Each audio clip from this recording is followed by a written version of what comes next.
મહારાણા સરાણા સાંગાને લઈને કરવામાં આવેલી ટિપ્પણીને લઈને જુદા જુદા ભાગોમાં ભારે આક્રોશનું મોજું ફરી વળ્યું છે અને ભાગરૂપે સુરેન્દ્રનગરમાં રાજપૂત કરણી સેના અને ક્ષત્રિય સમાજમાં આક્રોશનું મોજું ફરી વળ્યું છે। રાજ્યસભામાં અભદ્ર ટિપ્પણી કરવા મામલે લાગણી દુભાઈ ગયા બાદ હવે નારાજગી વ્યક્ત કરવામાં આવી રહી છે। રામજીલાલ સુમનના વાણીવિલાસને લઈને વિરોધ સાથે આક્રોશ છે। મોટી સંખ્યામાં રાજપૂત કરણી સેનાના લોકો અને ક્ષત્રિય સમાજના લોકોની એકતા જોવા મળી હતી। સૂત્રોચ્ચાર સાથે ક્ષત્રિય સમાજના આગેવાનોએ અધિક કલેક્ટર આવેદનપત્ર આપ્યું હતું। સાંસદ રામજીલાલ સુમન જાહેરમાં માફી માંગી અને રાજ્યસભામાંથી સાંસદ રાજીનામું આપે તેવી માંગ કરવામાં આવી હતી।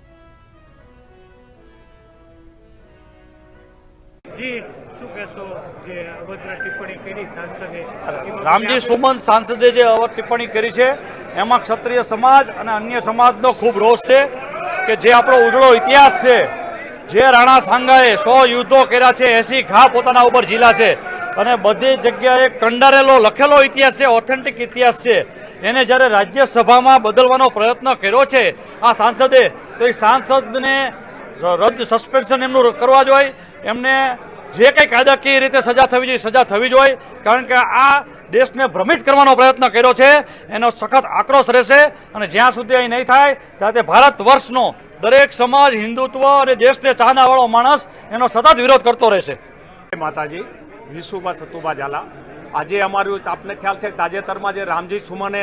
જે રાણા સાંગા વિશે જે અભદ્ર ટિપ્પણી કરી છે કે જે કોઈ ઇતિહાસનું તથ્ય નથી, કોઈ આવું ઇતિહાસમાં પણ આવું નથી કે જેને જે માણસે પોતાની તમને કોને સનાતન ધર્મની અને હિન્દુ ધર્મની રક્ષણ માટે પોતાની 4 પેઢીઓનું જે બલિદાન આપ્યું છે એને જો તમે ગદ્દાર તરીકે ચીતો તો આ એક હલકી માનસિકતાવાળા જે રાજકીય નેતાઓ છે, હવે એમને સબક શીખવાડવાનો મને લાગે સમય આવી ગયો છે। એટલે અમે આજે આવેદનપત્ર આપ્યું છે કે જો આવા માનસિક જે વિકૃત માણસો છે એની વિરુદ્ધ જો કોઈ તમે કાયદાકીય કાર્ય નહીં કરો, કારણ કે એક સામાજિક અને તમને કોને એક ધાર્મિક લાગણી ઉશ્કેરવા માટેનો એક આ પ્રયત્ન છે। એટલે અમે આપ્યું છે જો તમને કોને એના વિરુદ્ધ કાયદેસરની કાર્યવાહી નહીં થાય તો આવનારા સમયમાં આ ક્ષત્રિય રાજપૂત સમાજ સાહેબ ઉગ્ર લોકશાહી હવે આંદોલન કરશે અને અમે અત્યારે વિચાર પણ કરવાના છીએ કે એના વિરુદ્ધ અહીં પડે પોલીસ ફરિયાદ પણ, કારણ કે